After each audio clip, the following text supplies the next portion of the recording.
তুমি হিন্দু না মুসলমান? মুসলমান। তুমি তো আর্জেন্টিনা সাপোর্ট করো না? জি। তোমাকে কয়েকটা কথা জিজ্ঞেস করবো, সত্য হলে সত্য বলবা, মিথ্যা হলে মিথ্যা বলবা। মিথ্যা বলবা, আল্লাহর কাছে দায়ী থাকবা। ঠিক আছে। জি। তুমি এমন একটা দল সাপোর্ট করো যারা 36 বছর পর বিশ্বকাপ জিতেছে, তাও আর পেনাল্টি ভাতায়। বলো সত্য না মিথ্যা?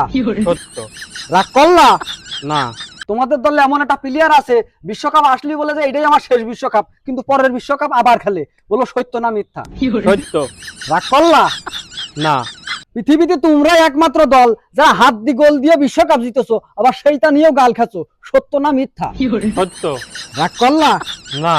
তোমরা যে 3টে বিশ্বকাপ জিতেছো সেটা তোমরা 30টা মনে করো, কিন্তু ব্রাজিল যে 5টা বিশ্বকাপ জিতেছে তার কোনো মূল্যায়নই করো না। আবার এইটা নিয়েই তোমরা গোপনে গোপনে কান্না করো। সত্য না মিথ্যা? সত্য। রাগ করলা? না। তোমরাই একমাত্র দল যারা পেনাল্টি ভাতা না পালি পারে গ্রুপ পর্বটাও পার করতে পারো না। সত্য না মিথ্যা? সত্য। রাগ করলা? রাগ করিনি, কিন্তু মাইন্ড করেছি, বিরাট মাইন্ড করেছি। ও বাবা, ও বাবা, ও বাবা, ও বাবা, ও বাবা, ও বাবা,